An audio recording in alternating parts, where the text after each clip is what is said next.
Corona के खिलाफ जंग में एक और अहम फैसला। स्वास्थ्य मंत्रालय ने कोविड-19 वैक्सीन की 30 करोड़ खुराक के लिए हैदराबाद स्थित वैक्सीन निर्माता कंपनी बायोलॉजिकल ई से किया करार। मिशन कोविड सुरक्षा के तहत सरकार की सहायता से स्वदेशी वैक्सीन का होगा उत्पादन, टीकाकरण को मिलेगी रफ्तार।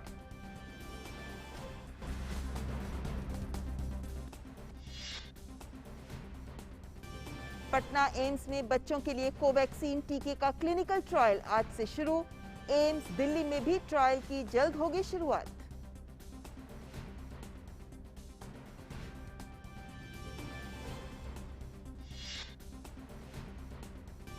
अब तक 22 करोड़ से अधिक लोगों को दी गई है वैक्सीन की खुराक। 18 से 44 साल के आयु वर्ग को 2 करोड़ 25 लाख से ज्यादा खुराक। रिकवरी रेट बढ़कर 92.79% हुआ। 24 घंटों में सक्रिय मामलों में 80,232 मामलों की आई कमी। जांच की क्षमता में वृद्धि।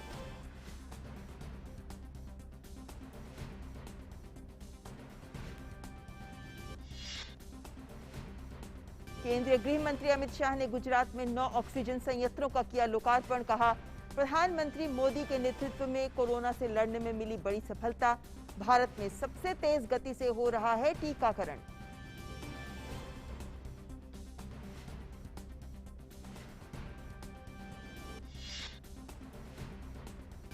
सीबीएसई बोर्ड की 12वीं की परीक्षा रद्द करने के फैसले के बाद कई राज्य सरकारों ने भी परीक्षाएं की रद्द। गुजरात, मध्य प्रदेश और उत्तराखंड के बाद उत्तर प्रदेश, राजस्थान और गोवा ने भी 12वीं की बोर्ड परीक्षाएं रद्द करने का किया ऐलान। बीएसएफ को मिली बड़ी कामयाबी। राजस्थान के बीकानेर से लगती अंतरराष्ट्रीय सीमा पर खाजूवाला क्षेत्र में 54 पैकेट हेरोइन बरामद। हेरोइन का मूल्य 270 करोड़ रुपए।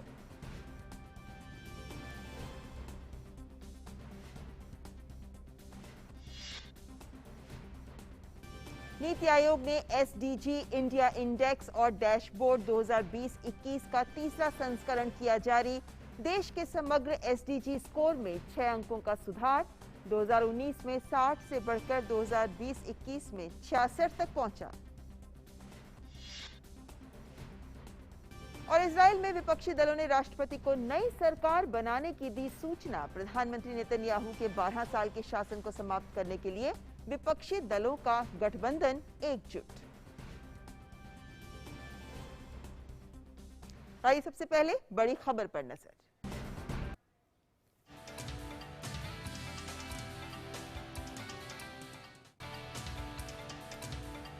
और बड़ी खबर जुड़ी है वैक्सीनेशन से।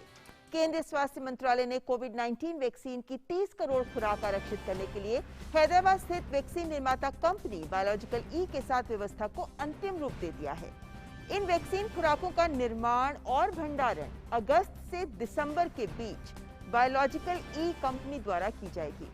इस उद्देश्य के लिए केंद्रीय स्वास्थ्य मंत्रालय कंपनी को 1500 करोड़ रुपए का अग्रिम भुगतान करेगा। पहले और दूसरे चरण के ट्रायल में आशाजनक परिणाम के बाद बायोलॉजिकल ई का कोविड-19 वैक्सीन वर्तमान में तीसरे चरण के परीक्षण से गुजर रहा है।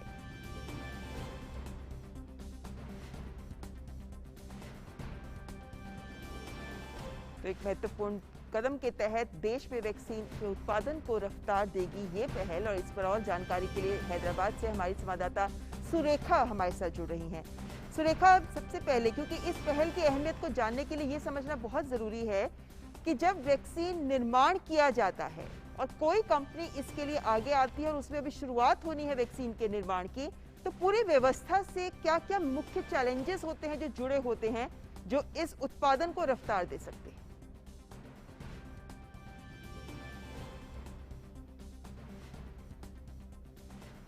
महत्वपूर्ण स्टेप है जो second made in India vaccine जो हैदराबाद से आएगा। ये जो वैक्सीन कैंडिडेट है अभी 30 करोड़ डोसेस का गवर्नमेंट ने दिया है लीड बायोलॉजिकल ई को, जो हैदराबाद बेस्ड कंपनी है।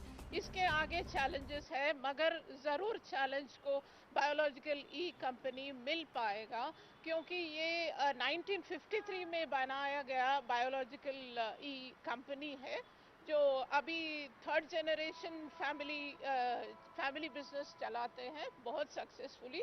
बहुत सारे वैक्सीन इन्होंने पहले से बनाते रहे हैं। लार्जेस्ट वैक्सीन मेकर, टेटनस है, रूबेला है और बहुत सारे टीबी एंटीसेरम और स्नेक एंटीवेनम भी ये बनाता आया है। मगर कोविड-19 ये आने के बाद फर्स्ट वेव से ही ये कोविड-19 वैक्सीन भी बनाने में जुट गया है। बायोलॉजिकल ई बेलोर यूनिवर्सिटी के साथ कोलैबोरेशन में ये ट्रांसफर ऑफ टेक्नोलॉजी करके कोविड-19 का वैक्सीन कैंडिडेट एक वो है और इन हाउस कोविड-19 वैक्सीनेशंस भी है। और अभी जो है बहुत बड़ा चैलेंज उनके आगे है।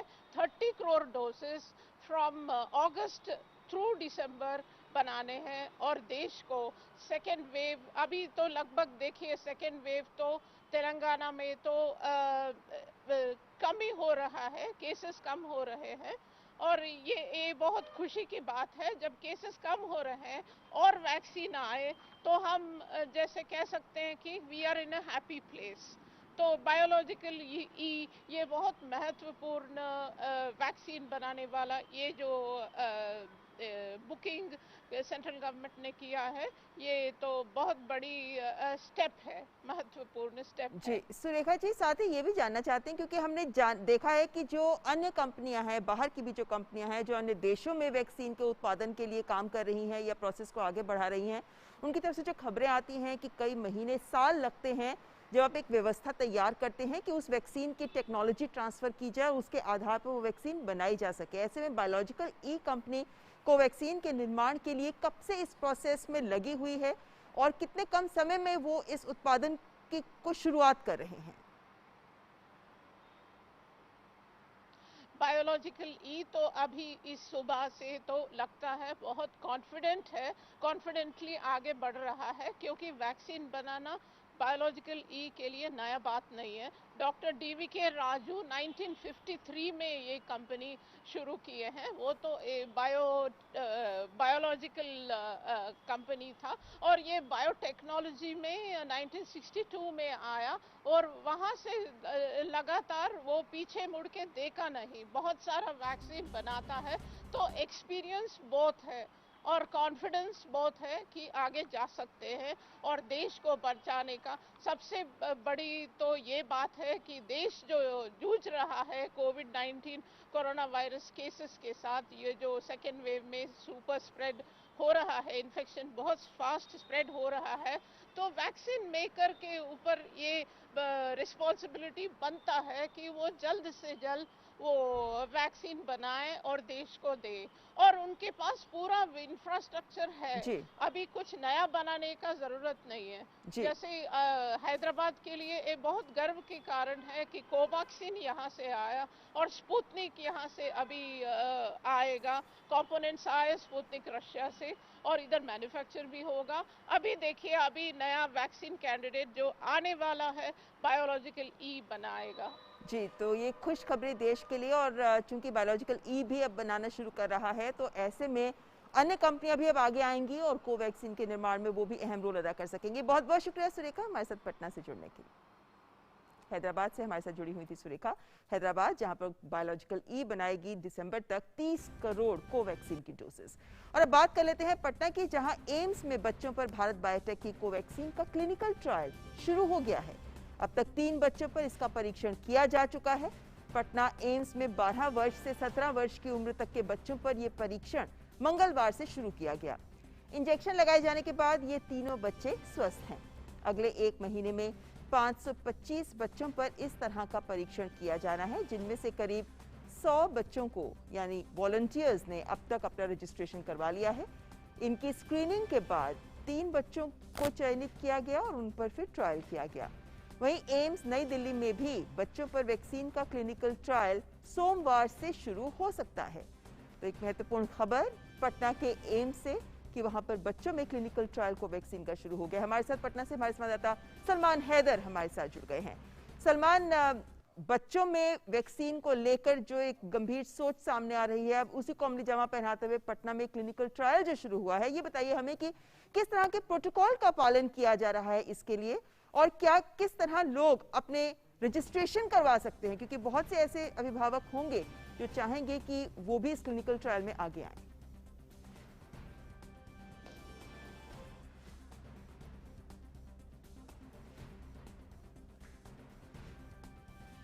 तो सलमान इस वक्त हमारे साथ जुड़ नहीं पाए हैं, लेकिन एक बड़ी खबर पटना के एम्स से, और बच्चों में क्लिनिकल ट्रायल के बाद जब नतीजे आएंगे उसके बाद ये उम्मीद की जा सकती है कि बच्चों में भी जल्द ही टीकाकरण की शुरुआत हो। सलमान हमारे साथ इस वक्त पटना से जुड़ गए हैं। सलमान, मैं ये जानना चाह रही थी कि जब बच्चों में टीकाकरण की शुरुआत हुई है, 525 लोगों के ऊपर, बच्चों के ऊपर अभी इसका क्लिनिकल ट्रायल शुरू हो रहा है, ऐसे में ये जानना जरूरी है कि किस तरह के प्रोटोकॉल का पालन किया जा रहा है इस टीकाकरण अभियान के लिए। जो क्लिनिकल ट्रायल है इनकी एक सेट नॉर्म्स है, एक प्रक्रिया है जिसके तहत माफी चाहते हैं सलमान की आवाज हमारे तक स्पष्ट रूप से नहीं आ पा रही है, लेकिन अपने दर्शकों को हम यहाँ ये बताना चाहेंगे कि ये जो टीकाकरण किया जा रहा है, जो क्लिनिकल ट्रायल बच्चों पे टीके का शुरू हुआ है पटना में, उसके बाद अब दिल्ली के भी, नई दिल्ली के एम्स में भी ये क्लिनिकल ट्रायल मंडे से शुरू हो सकता है, ये उम्मीद जताई जा रही है। और बच्चों में जो क्लिनिकल ट्रायल शुरू हुआ है, जब इसके नतीजे आ जाएंगे, कई चरणों में ये होगा, जिसके नतीजे आने के बाद बच्चों में इस बात की उम्मीद की जा सकती है कि बच्चों में भी टीकाकरण का अभियान शुरू हो सके, एक मांग जो बहुत देर से, बहुत जोरदार तरीके से सामने भी आ रही है। फिलहाल आइए बढ़ते हैं आगे और देख लेते हैं राष्ट्रीय खबरें।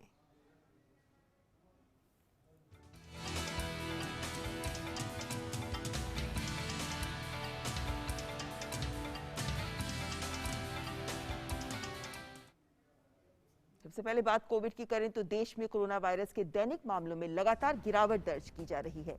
स्वास्थ्य और परिवार कल्याण मंत्रालय के मुताबिक देश भर में कोरोना के 1,34,000 से अधिक नए मामले सामने आए हैं। वहीं पिछले 24 घंटों की बात करें तो 2,11,000 से अधिक मरीज उपचार करवाकर स्वस्थ हो चुके हैं, जिसके बाद देश में रिकवरी रेट भी बढ़कर 92.79% हो गया है। तो लगातार स्वस्थ होने वाले मरीजों की दर में इजाफा हो रहा है और इस समय देश में सक्रिय मामलों की कुल संख्या 17,13,000 से ज्यादा है। बीते 24 घंटों में देश भर में कोरोना से 2,877 लोगों की मौत हुई है। साप्ताहिक पॉजिटिविटी रेट फिलहाल 7.66% है। दैनिक पॉजिटिविटी रेट यानी प्रतिदिन का पॉजिटिविटी रेट 6.21% बना हुआ है, जो लगातार 10 दिन से 10% से भी कम बना हुआ है। और देश में लगातार 21वें दिन नए मामलों की तुलना में स्वस्थ होने वालों की संख्या ज्यादा है। कोरोना के खिलाफ टीकाकरण अभियान में भी भारत तेजी से आगे बढ़ रहा है। केंद्रीय स्वास्थ्य और परिवार कल्याण मंत्रालय के मुताबिक देश में अब तक 22,10,43,000 से अधिक कोविड के टीके लगाए गए हैं।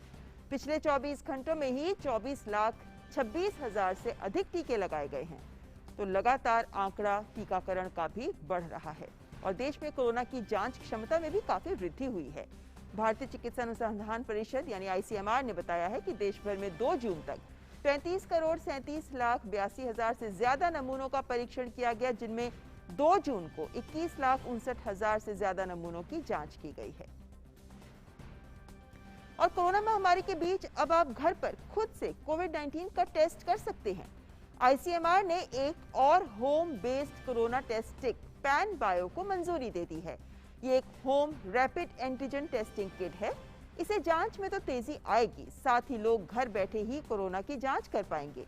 इससे पहले भारतीय आयुर्विज्ञान अनुसंधान परिषद ने कोविसेल्फ होम टेस्टिंग किट को भी मंजूरी दी थी, जिसके बाद अब ये पैनबायो दूसरी होम टेस्टिंग किट है जिसे मंजूरी दी गई है। उम्मीद करते हैं कि जल्द ही ये बाजार में लोगों को भी आसानी से मुहैया हो पाएगी। केंद्रीय गृह मंत्री अमित शाह ने गुजरात में 9 ऑक्सीजन प्लांट्स का लोकार्पण किया। गुजरात के अहमदाबाद, जामनगर, मेहसाणा, द्वारका सहित 9 जगहों पर ऑक्सीजन प्लांट का उद्घाटन किया गया। इन ऑक्सीजन प्लांट्स का वल्लभ यूथ ऑर्गेनाइजेशन के संयुक्त उपक्रम से उद्घाटन किया गया। इस मौके पर केंद्रीय गृह मंत्री ने कहा कि भारत में कोरोना के खिलाफ लड़ाई पीएम मोदी के नेतृत्व में सरकार के साथ 135 करोड़ देशवासियों से ने लड़ी है। स्वास्थ्य कर्मी और फ्रंटलाइन वर्कर्स के चलते ये लड़ाई आज इस मुकाम पर पहुंची है।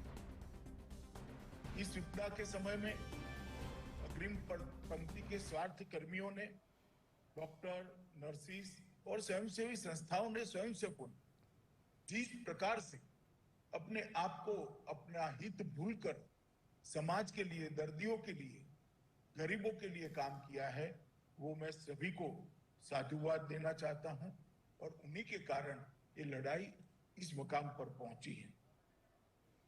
और इस मौके पर गृह मंत्री ने कहा कि दूसरी लहर में सबसे बड़ी चुनौती ऑक्सीजन की थी। ऑक्सीजन की मांग लगभग 10 गुना बढ़ गई। पीएम मोदी के नेतृत्व में और सबके सहयोग से इसके लिए व्यवस्थाएं बनी।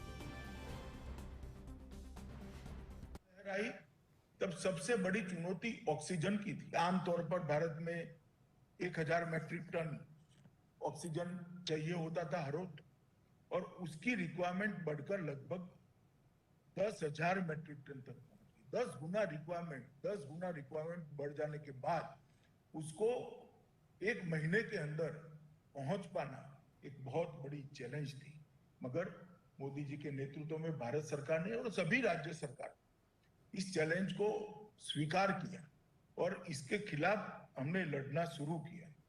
देश भर के अंदर जहां जहां ऑक्सीजन प्लांट थे, सारे इंडस्ट्रियल ऑक्सीजन को बंद कर उसको मेडिकल ऑक्सीजन की ओर डाइवर्ट किया गया। देश भर में जहां जहां मेडिकल प्लांट थे वहां तक रेलवे को पहुंचाने का प्रयास शुरू हुआ। और देश में ऑक्सीजन उत्पादन के साथ साथ ऑक्सीजन के वितरण का काम भी सुचारू रूप से चल रहा है। झारखंड के 2 संयंत्रों से 8000 टन से अधिक तरल चिकित्सकीय ऑक्सीजन की आपूर्ति ऑक्सीजन एक्सप्रेस के जरिए की गई। ये अब तक की सर्वाधिक ढुलाई है। रेलवे ने बुधवार को बताया कि झारखंड के बाद ओडिशा से 7018 टन मेडिकल ऑक्सीजन की आपूर्ति की गई। देश में कोविड महामारी की दूसरी लहर के चलते उत्पन्न ऑक्सीजन की किल्लत को दूर करने के लिए रेलवे ने अप्रैल में ही ऑक्सीजन एक्सप्रेस सेवा की शुरुआत की थी और रेलवे के मुताबिक झारखंड से 8025 टन, गुजरात से 6383 टन, पश्चिम बंगाल से 1360 टन, महाराष्ट्र से 488 टन, छत्तीसगढ़ से 218 टन और आंध्र प्रदेश से 164 टन तरल मेडिकल ऑक्सीजन की ढुलाई ऑक्सीजन एक्सप्रेस के जरिए की गई है। इसके मुताबिक अब तक 593 ऑक्सीजन एक्सप्रेस अपनी यात्रा पूरी कर चुकी हैं और 15 राज्यों में 1405 टैंकरों में 23,741 टन ऑक्सीजन पहुंचा चुकी हैं। अब तक अधिकतर ऑक्सीजन दिल्ली में 5,693 टन, उत्तर प्रदेश में 3,797 टन, कर्नाटक में 2,674 टन पहुंचाई गई है। रेलवे ने कहा है कि 22 टैंकरों में 420 टन से अधिक ऑक्सीजन लेकर 6 ट्रेन अपने गंतव्य तक भी पहुंचने वाली हैं। भाजपा के राष्ट्रीय प्रवक्ता संबित पात्रा ने आज प्रेस कॉन्फ्रेंस कर दिल्ली सरकार के कोविड के कुप्रबंधन पर सवाल उठाए। उन्होंने कहा कि ऑक्सीजन की आपूर्ति हो या मृतकों का आंकड़ा, दिल्ली सरकार ने हर जगह गड़बड़ की है। उन्होंने दिल्ली के मुख्यमंत्री केजरीवाल से श्वेत पत्र जारी कर इन सवालों के जवाब देने को कहा है। हम एक जेन्युइन रिक्वेस्ट करते हैं अकाउंटेबिलिटी के आधार पर कि आम आदमी पार्टी की सरकार एक श्वेत पत्र, एक व्हाइट पेपर जारी करे जिन सवालों को हम उठाने वाले हैं। पहला सवाल कि क्या आपने फर्ज आंकड़े, क्या आपने झूठे आंकड़े प्रस्तुत किए हैं जहां तक कि मृतकों की संख्या है, नंबर 1। नंबर 2, क्या कारण रहा, क्या कारण रहा अगर समग्रता में और एक लार्जर कैनवस में देखा जाए कि देश का सर्वाधिक केस फैटेलिटी रेशियो दिल्ली में रहा है। और साथ ही भाजपा के प्रवक्ता संबित पात्रा ने दिल्ली सरकार को घेरते हुए कहा कि अरविंद केजरीवाल जी ने कहा था कि हम दिल्ली में ऑक्सीजन की होम डिलीवरी करेंगे, लेकिन आज वो शराब की होम डिलीवरी कर रहे हैं। दवाओं, ऑक्सीजन की होम डिलीवरी में सफल नहीं रहे। बार बार अरविंद केजरीवाल जी कहते हैं कि हम 3rd वेव की तैयारी कर रहे हैं, हम प्रोटेक्शन देंगे दिल्ली को, किंतु अगर ये आंकड़े जो आज आपके सामने हम रख रहे हैं, इन आंकड़ों को आज अगर हम जांचेंगे तो जनता का तो आत्मविश्वास आपके ऊपर है नहीं। People would not have the confidence on you, because आप तो 2nd वेव से पहले भी कह रहे थे हम सारी तैयारी कर रहे हैं, हम हॉस्पिटल बना रहे हैं, बेड बना रहे हैं, होम डिलीवरी ऑक्सीजन का करेंगे। अरविंद जी, आप तो होम डिलीवरी ऑक्सीजन का करना चाहते थे, मगर एक्चुअली मुझे कष्ट लग रहा है कहते हुए, होम डिलीवरी आज अल्कोहल अर्थात शराब का कर रहे हैं। शराब के होम डिलीवरी में आप सक्सेसफुल रहे, किंतु ऑक्सीजन के होम डिलीवरी में, कंसंट्रेटर्स के होम डिलीवरी में, दवाइयों की होम डिलीवरी में आप सक्सेसफुल नहीं रहे। यहाँ पे दर्शकों को बताना चाहेंगे कि खबरों में ये भी आ रहा है कि जो दिल्ली के नगर निगम है वहां पर डेथ सर्टिफिकेट्स को लेकर जो रिक्वेस्ट आ रही है और जो डेथ सर्टिफिकेट इशू किए जा रहे हैं उनका आंकड़ा सरकार के द्वारा मृत्यु के जो आंकड़े दिए गए हैं कोविड की वजह से उनसे बहुत ज्यादा है और इसी वजह से ये मुद्दा गर्मा रहा है। झारखंड की बात करते हैं अब, तो झारखंड में स्वास्थ्य सुरक्षा सप्ताह का अगला चरण आज से लागू हो गया है जो 10 जून तक प्रभावी रहेगा। राज्य में कोरोना संक्रमण की रफ्तार धीमी होने की वजह से आज से लागू स्वास्थ्य सुरक्षा सप्ताह के दौरान कई पाबंदियों में छूट दी गई है। इसके तहत अब जिलों के अंदर निजी वाहनों से आवागमन के लिए किसी भी तरह के ई पास की आवश्यकता नहीं होगी, लेकिन जिलों और राज्य से बाहर जाने आने के लिए ई पास अब भी जरूरी होगा। राज्य के 24 में से 15 जिलों में दोपहर 2 बजे तक कपड़ा, जूता, गहना और कॉस्मेटिक्स की दुकानों को खोलने की अनुमति भी मिल गई है, लेकिन रांची, धनबाद, जमशेदपुर, बोकारो और हजारीबाग समेत जिन 9 जिलों में संक्रमण के मामले अधिक हैं, उन जिलों में ये छूट नहीं दी गई है। तो सावधानी के साथ ढील दे रही हैं राज्य सरकारें। केंद्र सरकार द्वारा सीबीएसई की परीक्षा रद्द करने के बाद विभिन्न राज्यों की सरकारों ने भी अब बोर्ड परीक्षाओं के मद्देनजर फैसले लेने शुरू कर दिए हैं। हरियाणा, गुजरात, मध्य प्रदेश के बाद राजस्थान और गोवा में बोर्ड परीक्षाओं को स्थगित कर दिया गया है। गोवा के सीएम प्रमोद सावंत ने ट्वीट कर बोर्ड परीक्षा के स्थगित होने की जानकारी दी। उन्होंने लिखा कि व्यापक विचार विमर्श के बाद कक्षा 12वीं की परीक्षा रद्द करने का निर्णय लिया गया है। हमारे छात्रों के स्वास्थ्य और सुरक्षा को सर्वोच्च प्राथमिकता दी जा रही है। इससे छात्रों, अभिभावकों और शिक्षकों के बीच चिंता को खत्म करने में मदद मिलेगी।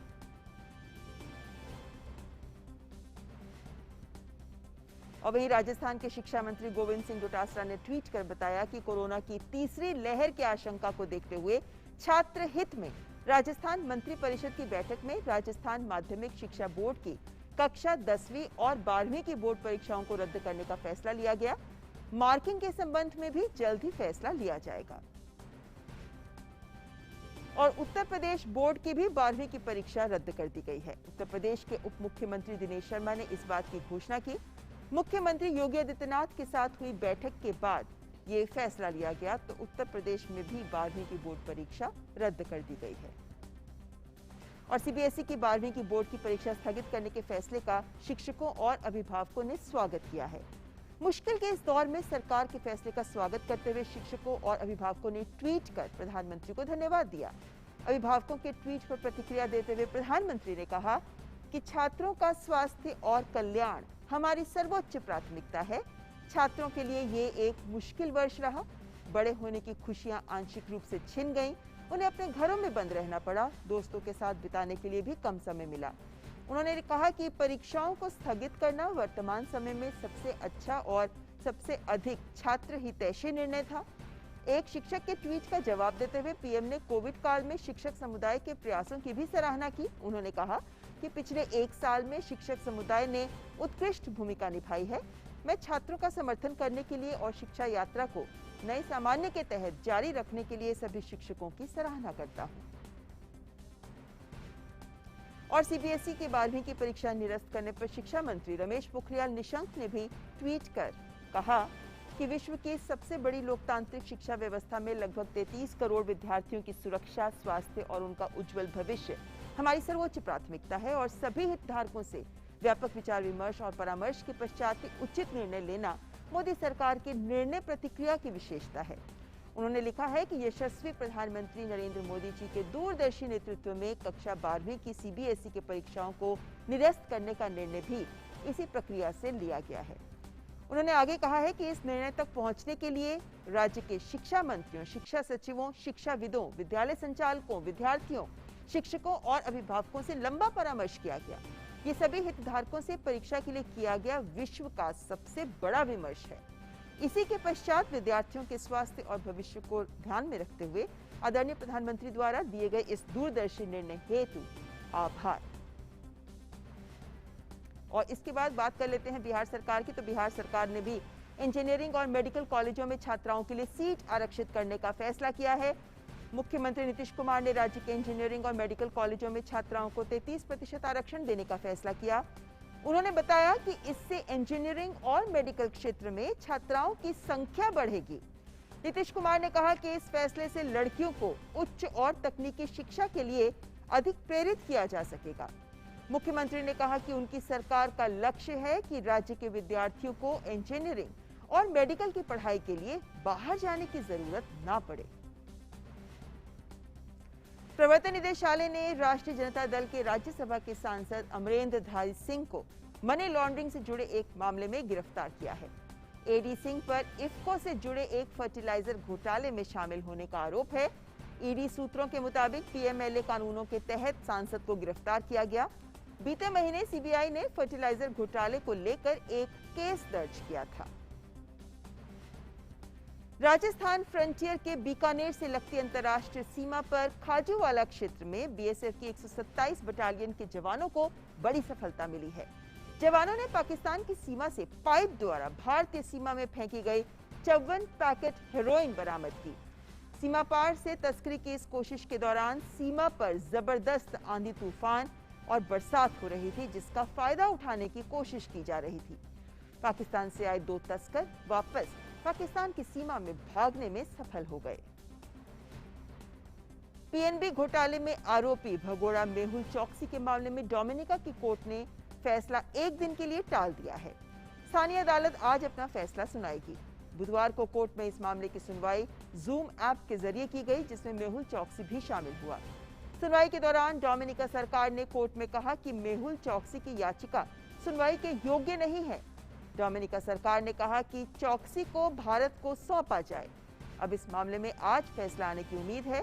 मेहुल चौकसी को 23 मई को डोमिनिका में गिरफ्तार किया गया था और अब वो वहां जेल में बंद है।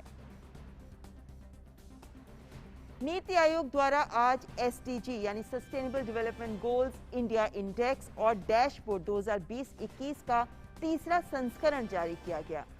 एसडीजी इंडिया इंडेक्स और dashboard 2020-21 partnership in the decade of action, इस शीर्षक से रिपोर्ट जारी की गई। देश के समग्र एसडीजी स्कोर में 6 अंकों का सुधार हुआ है। 2019 में 60 से बढ़कर ये 2020-21 में 66 पर पहुंच गया है। लक्ष्यों को प्राप्त करने की दिशा में ये सकारात्मक कदम बड़े पैमाने पर लक्ष्य 6 यानी साफ पानी और स्वच्छता और लक्ष्य 7 सस्ती और स्वच्छ ऊर्जा के बारे में अनुकरणीय देशव्यापी प्रदर्शन से प्रेरित है, जिसमें समग्र लक्ष्य स्कोर 83 और 92 हैं। 2019 के स्कोर में सुधार के मामले में मिजोरम, हरियाणा और उत्तराखंड 2020-21 में 12, 10 और 8 अंकों की वृद्धि के साथ सबसे ऊपर हैं। एसडीजी इंडिया इंडेक्स में टॉप 5 राज्यों में केरल 75 अंकों के साथ पहले स्थान पर है। हिमाचल प्रदेश और तमिलनाडु 74 अंकों के साथ दूसरे, आंध्र प्रदेश, गोवा, कर्नाटक और उत्तराखंड 72 अंकों के साथ तीसरे, सिक्किम 71 अंकों के साथ चौथे, जबकि महाराष्ट्र 70 अंकों के साथ 5वें स्थान पर है। वहीं एसडीजी रैंकिंग में सबसे खराब प्रदर्शन बिहार का रहा है। बिहार 52 अंकों के साथ सबसे निचले पायदान पर है। उसके बाद झारखंड 56, असम 57, अरुणाचल प्रदेश, मेघालय, राजस्थान और उत्तर प्रदेश 60 और छत्तीसगढ़, नागालैंड और ओडिशा 61 अंकों के साथ नीचे हैं। चंडीगढ़ 79 अंकों के साथ सर्वश्रेष्ठ प्रदर्शन करने वाला केंद्र शासित प्रदेश है। भारत में संयुक्त राष्ट्र के सहयोग से विकसित एसडीजी इंडिया इंडेक्स 2020-21 सभी राज्यों और केंद्र शासित प्रदेशों की प्रगति को उन 115 संकेतकों पर आंकता है जो सांख्यिकी और कार्यक्रम कार्यान्वयन मंत्रालय के राष्ट्रीय संकेतक फ्रेमवर्क से जुड़ा हुआ है। तो एसडीजी इंडिया इंडेक्स पर और जानकारी के लिए हमारे संवाददाता अरुण शर्मा इस वक्त हमारे साथ जुड़ गए हैं। अरुण, चूंकि हम जानते हैं कि 2030 वो लक्ष्य है, वो जब तक कि हमको इन सस्टेनेबल डेवलपमेंट गोल्स को, सतत विकास लक्ष्यों को हासिल करना है, ऐसे में जबकि तीसरी बार ये संस्करण जारी हुआ है, क्या कुछ महत्वता है इन अंकों की, इस रैंकिंग की, किस आधार पर ये राज्यों को भी बेहतर करने के लिए प्रेरित करता है? देखिए, अगर इस बार आप सस्टेनेबल डेवलपमेंट गोल्स के इंडेक्स को देखेंगे तो इंडिया की रैंकिंग पॉइंट वाइज देखेंगे तो 6 पॉइंट सुधरी है। और इसका मुख्य फोकस ये रहा कि जो हमारे स्टेट्स और यूटीज हैं उनका परफॉर्मेंस काफी बेहतर रहा है। दरअसल जब ये रैंकिंग दी जाती है तो इसमें जब 2018 में पहली बार शुरुआत हुई थी तो इसमें 13 के आसपास गोल्स को रखे गए थे और लगभग 62 के आसपास इंडिकेटर्स थे, जैसे कि clean sanitation, clean drinking water, health and education, environment. लेकिन अब 2020-21 में आते आते इसके दायरे को क्वांटिटेटिवली बहुत ही बढ़ा दिया गया है। अब प्राइमरीली 16 के आसपास गोल्स हैं और 115 इंडिकेटर्स रखे गए जिसमें कि clean, sanitation, hygiene, environmental aspect या फिर हेल्थ एंड एजुकेशन, ऐसे लगभग 115 इंडिकेटर्स को रखा गया है। इसमें सबसे बेहतरी के साथ बात यह है कि लगभग 4 ब्रैकेट्स बनाए गए थे, यानी कि जिसको भी 0 से 49 तक पॉइंट्स मिलते हैं उसको एस्पिरेशनल की कैटेगरी में रखा जाएगा, जिसको 50 से लेकर के 64 तक पॉइंट मिल रहे हैं उनको परफॉर्मर की कैटेगरी में रखा जाएगा, और जिसको 65 से लेकर 99 पॉइंट्स तक मिल रहे हैं उनको प्राइमरीली फ्रंट रनर के उसमें कैटेगरी में रखा जाएगा, और जिसको पूरे 100 नंबर मिलते हैं उसको प्राइमरीली एक तरह से अचीवर की कैटेगरी में रखा जाएगा।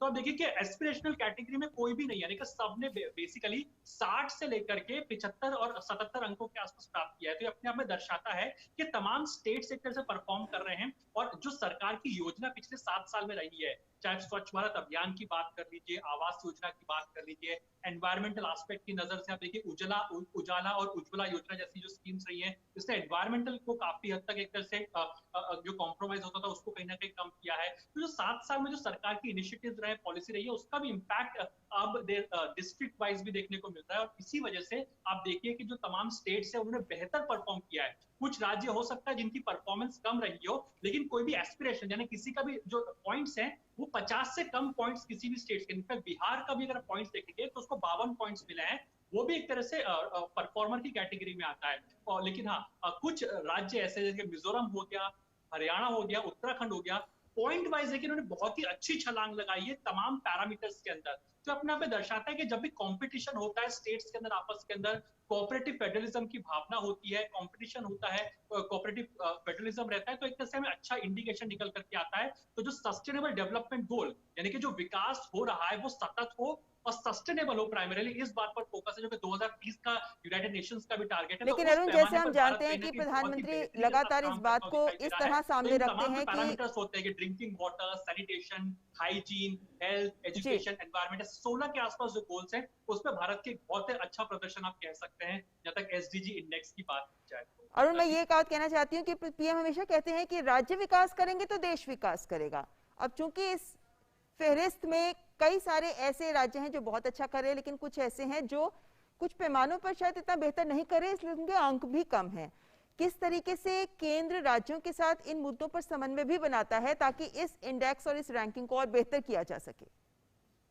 देखिए, सबसे बड़ी एक्सरसाइज आप दुनिया भर में मान सकते हैं, क्योंकि 130 करोड़ की आबादी वाला इस देश के अंदर इस मैसिव एक्सरसाइज को करना, जहां पे लगभग 30 से ज्यादा स्टेट्स एंड यूनियन टेरिटरीज होती हैं, वहां पर इतनी बड़ी एक्सरसाइज को लागू करना अपने आप में बहुत ही रिकॉर्ड का काम है।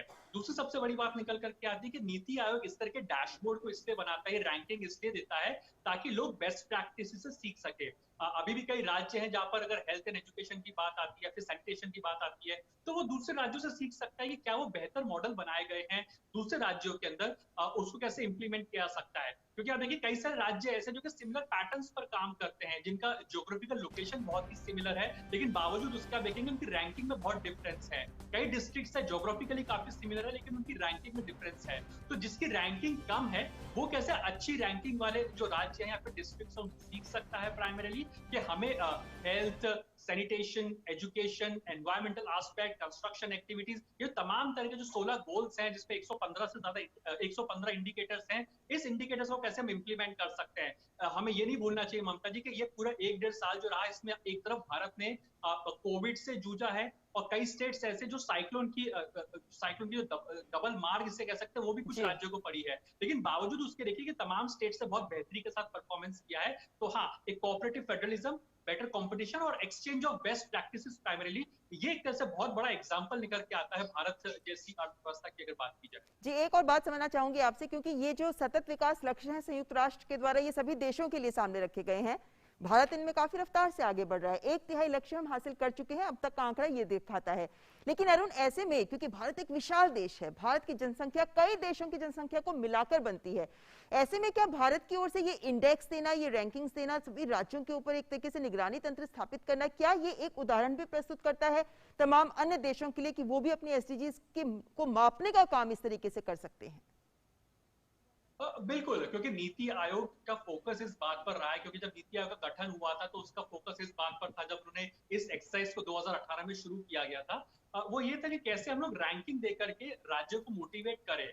आप अगर 2018 की रैंकिंग से आज 2020-21 की रैंकिंग को कंपेयर करेंगे तो पाएंगे कि कई सारे जो राज्य थे वो एस्पिरेशनल कैटेगरी में से बाहर निकलते हुए दिखाई दे रहे हैं, कि इनका खुद का जो रैंकिंग स्कोर है वो काफी बेहतर हुआ है। इस बार 2020-21 की अगर आप रैंकिंग देखें तो कोई भी राज्य का जो पॉइंट्स टेबल जो पॉइंट्स इसको दिए हैं किसी में डिक्लाइन नहीं देखा गया है। हर राज्य ने कहीं ना कहीं तरक्की करी है। हर राज्य की अपनी एक खास बात होती है, अपने कुछ अचीवमेंट्स होते हैं, कुछ बेस्ट प्रैक्टिसेस होती है जिसको वो इंप्लीमेंट करता है। कुछ राज्य दूसरे राज्यों से सीखते हैं कि भाई हम इस बेस्ट प्रैक्टिस को कैसे जी। इंप्लीमेंट कर सकते हैं। नो डाउट भारत एक बहुत बड़ा देश है, बहुत बड़ी डेमोक्रेसी है प्राइमरीली, और 130 करोड़ आबादी वाले इस देश के अंदर सस्टेनेबल डेवलपमेंट गोल को एक तरह से इंप्लीमेंट करना, और अगर बिल्कुल। यूनाइटेड नेशंस का भी बहुत बड़ा टारगेट पूरा हो जाता है कि अगर भारत के अंदर, क्योंकि भारत एक बहुत बड़ी डेमोक्रेसी है, 130 करोड़ की आबादी, तो अगर भारत सस्टेनेबल डेवलपमेंट गोल्स जो कि यूएन द्वारा निर्धारित किए गए हैं, जी। अगर वो 2030 से पहले अगर अचीव या इंप्लीमेंट कर देता है या इसे हासिल कर लेता है, तो ये इंटरनेशनल लेवल पर एक तरह से बहुत बड़ा प्रोत्साहन होगा तमाम देशों को, और एक तरह से भारत एक तरह से बेस्ट प्रैक्टिस के तौर पर उभरता हुआ दिखाई देगा इंटरनेशनल प्लेटफॉर्म के अंदर। क्योंकि भारत के अंदर आप देखिए कि जिस तरह से एक बहुत बड़ा एक डिवाइड देखने को मिलता था, कि जहां गरीबी और अमीरी का डिवाइड देखने को मिला था, वो कहीं ना कहीं कम होता हुआ दिखाई दे रहा है। रूरल और अर्बन सेंटर्स को अगर आप देखेंगे तो वहां पर रूरल सेक्टर्स, जो रूरल क्षेत्र है, वो भी काफी बेहतरी के साथ परफॉर्म करते हुए दिखाई दे रहे हैं। एस्पिरेशनल डिस्ट्रिक्ट्स जो हमारे देश के अंदर है वो बेहतर परफॉर्म कर रही है, उनकी जी। रैंकिंग सुधरती जा रही है। लगभग 100 के आसपास जो एस्पिरेशनल डिस्ट्रिक्ट्स हैं, उनकी एक तरह से रैंकिंग बहुत ही सुधर रही है, और ये कंट्रीब्यूट कर रहा है पूरे नेशनल लेवल पर एक तरह से हमारी जो एसडीजीज के जो इंडेक्स होते हैं उसकी रैंकिंग के ऊपर। तो भारत ने एक तरह 6 पॉइंट्स की छलांग लगाई है कोविड महामारी के दौरान, और जो साइक्लोन जैसे डबल मार जो भारत झेला था उसके बावजूद भी हमने एक तरह से बेहतरी के साथ काम किया है। तो वो एक तरह से इंटरनेशनल लेवल पर भी एक तो तरह ये से कह reflect होता सकते हुआ हैं दिखाई अरुण कि एक उदाहरण प्रस्तुत कर रहा है भारत, और वैसे भी इसीलिए कहा जाता है कि अगर भारत विकास करेगा तो विश्व के विकास को भी गति मिल पाती है, और साथ ही भारत समग्र विकास नीति के साथ चूंकि आगे बढ़ रहा है, इसलिए सभी वर्गों का, सभी क्षेत्रों का विकास हो, ये सुनिश्चित किया जा रहा है। बहुत बहुत शुक्रिया अरुण हमारे साथ जुड़ने के लिए। बढ़ते हैं आगे। मौजूदा रबी विपणन सीजन में गेहूं की खरीद विभिन्न राज्यों में सुचारू रूप से जारी है। पिछले वर्ष के 363,61,000 मीट्रिक टन की तुलना में इस साल अब तक 409,80,000 मीट्रिक टन गेहूं की खरीद की गई है। न्यूनतम समर्थन मूल्य पर जारी खरीद के तहत गेहूं की कुल कीमत 80,936 करोड़ रुपए है, और लगभग 44,12,000 किसान लाभान्वित हुए हैं। धान की खरीद भी सुचारू रूप से जारी है। गत वर्ष की इसी अवधि में 726,85,000 मीट्रिक टन की तुलना में इस साल अब तक 796,46,000 मीट्रिक टन धान की खरीद की जा चुकी है। 118,16,000 किसान सरकारी खरीद से लाभान्वित हुए हैं। कश्मीर के अपने दूसरे दौरे के दिन थल सेनाध्यक्ष जनरल एमएम नरवणे ने लाइन ऑफ कंट्रोल यानी एलओसी पर सुरक्षा स्थिति का जायजा लिया। उन्होंने सैनिकों के साथ भी बातचीत की। उनके उच्च मनोबल और परिचालन तैयारियों की भी उन्होंने सराहना की। उन्होंने इस मौके पर कहा कि पाकिस्तान और भारत के बीच दशकों से अविश्वास का माहौल रहा है, और ये स्थिति रातों रात नहीं बदल सकती। Infrastructure which is there on the other side of the LC, the terrorist camps, the terrorists, that continues, and therefore there can be no slackening as far as we are concerned in our levels of preparedness or alertness. और थल सेनाध्यक्ष ने कहा कि corona महामारी से निपटने के लिए सेना पूरी तरह से तैयार है। कोविड-19 के खिलाफ लड़ाई में सेना हर संभव प्रयास कर रही है। सेना अस्पतालों का निर्माण और ऑक्सीजन की आपूर्ति भी कर रही है। COVID is another kind of a war, and it is another kind of a war that the entire country is fighting, and I don't think there is any single family which has not been affected by COVID, and therefore it is our responsibility as the armed forces of the nation in this hour of need to do whatever we can for the help of our citizens. After all, if we are there for y'all, for the people of the country. We have helped the local administration in setting up additional beds, in repairing their oxygen plants, in providing oxygen cylinders, to the extent that we have even pulled out our medical staff, our doctors, from less affected areas and deployed them in the more high pressure stations and areas where there were more COVID cases. और अब रुक कर लेते हैं अंतर्राष्ट्रीय खबरों का।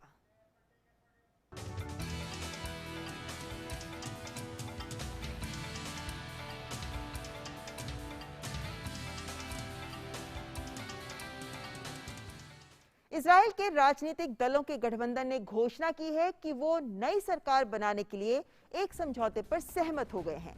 Centrist येश एटेड party के नेता यार लैपिड ने इजराइल के राष्ट्रपति रूवेन रिवलिन को सूचना दी कि वो आधी रात की समय सीमा से ठीक 38 मिनट पहले एक गठबंधन बनाने में कामयाब रहे हैं। हालांकि लैपिड के पास समझौते के तहत सरकार बनाने का जनादेश है, लेकिन छोटी दक्षिणपंथी पार्टी यामिना के नेता और गठबंधन वार्ता में अहम भूमिका निभाने वाले नफ्ताली बेनेट प्रधानमंत्री बन सकते हैं।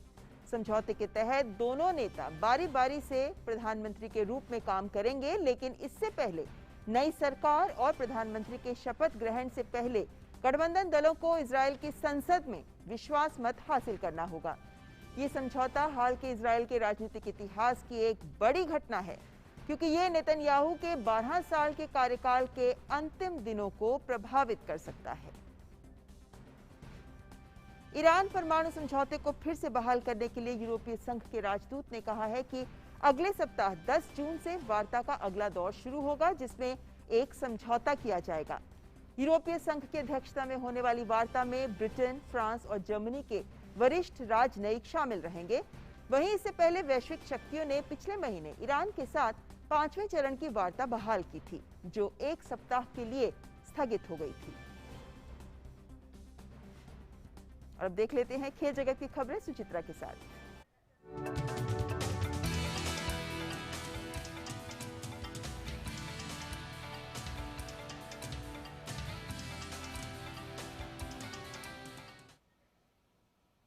सुचित्रा, क्या कुछ खास है आज खेल प्राइम में? शुरुआत हो रही है टोक्यो ओलंपिक के 50 डे काउंटडाउन की। टोक्यो ओलंपिक शुरू होने में अब सिर्फ 50 दिन बाकी बचे हैं। ऐसे में हम अपनी इस खास सीरीज में रोज एक एथलीट की बात करेंगे जो टोक्यो ओलंपिक में भारत का प्रतिनिधित्व करने जा रहा है। आज आपको बताएंगे ओलंपिक में सिल्वर मेडल जीत चुकी पीवी सिंधु की तैयारियों के बारे में। सिंधु को भरोसा है कि वो इस बार अपने पदक के रंग को बदलने में जरूर कामयाब होंगी।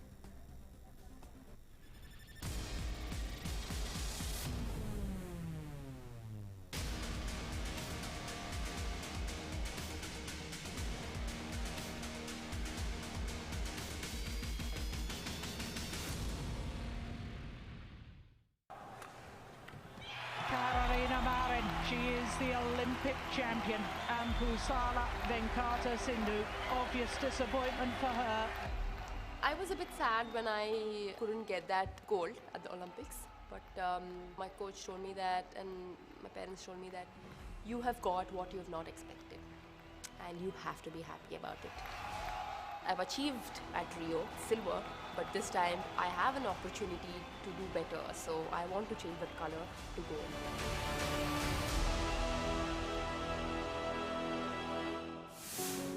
5 जुलाई 1995 को पीवी सिंधु का जन्म हैदराबाद में पीवी रमन और पी विजया की नन्ही परी के रूप में हुआ। पीवी सिंधु सिर्फ 9 साल की उम्र में 2004 में पी गोपीचंद बैडमिंटन अकेडमी से जुड़ी और उनकी बैडमिंटन की ऐतिहासिक यात्रा आरंभ हुई। Step by step, year by year, I've been improving. And when I got my first world championship, bronze medals, that is when I thought, okay, when others can do it, I can also do it. And I started believing in myself.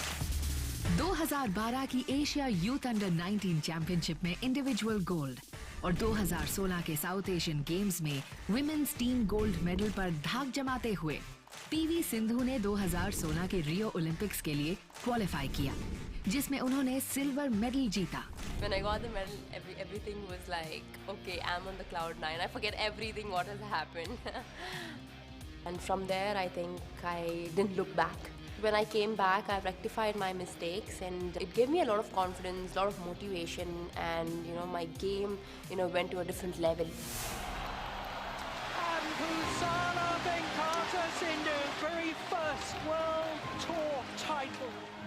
BWF world tour finals में अपनी brilliant performance के साथ gold जीतने वाली पहली भारतीय महिला बनी। That particular tournament was very satisfying because I was losing all the matches in the finals. I think that was one of the tournaments where I won in the finals and it was like completed. PV Sindhu इतने पर ही नहीं रुकी। अगस्त 2019 में Japan की Nozomi Okuhara को शानदार तरीके से हराते हुए उन्होंने बैडमिंटन वर्ल्ड चैंपियनशिप में गोल्ड जीतने वाली पहली भारतीय शटलर होने का गौरव भी प्राप्त किया। I was really desperate that okay, I want that win now. I need to get that gold. Definitely that win, that moment, I think I had tears because it was much weighted win for me. PV Sindhu का अपने खेल के प्रति अभूतपूर्व समर्पण देखते हुए भारत सरकार ने उन्हें अर्जुन पुरस्कार, राजीव गांधी खेल रत्न, पद्मश्री और पद्म भूषण से भी सम्मानित किया। लेकिन पीवी सिंधु मानती हैं कि अभी उन्हें इन पुरस्कारों को सार्थक करना है, अपने असली मुकाम यानी टोक्यो ओलंपिक्स में विक्ट्री पोडियम पर सबसे ऊपर तिरंगा लहराकर। There's no much time. I'm pretty excited and looking forward for it, but definitely it's not going to be easy. I need to work hard. She's grown in stature, she's grown in confidence, and I do believe that she has the definite ability to be amongst the medal winners and the top medal in Tokyo. इस बार जब Sindhu Olympics के court में उतरेंगी तो अपने पद चिन्ह हमेशा के लिए इतिहास के पन्नों पर छोड़ने के इरादे से उतरेंगी। पीवी सिंधु पर टिकी है 130 करोड़ भारतीयों की ओलंपिक्स की आशा।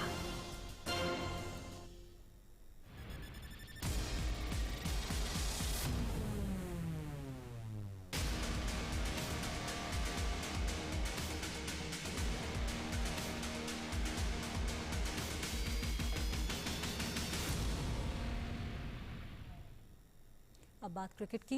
भारतीय क्रिकेट टीम 18 जून से न्यूजीलैंड के खिलाफ वर्ल्ड टेस्ट चैंपियनशिप के फाइनल में भिड़ेगी।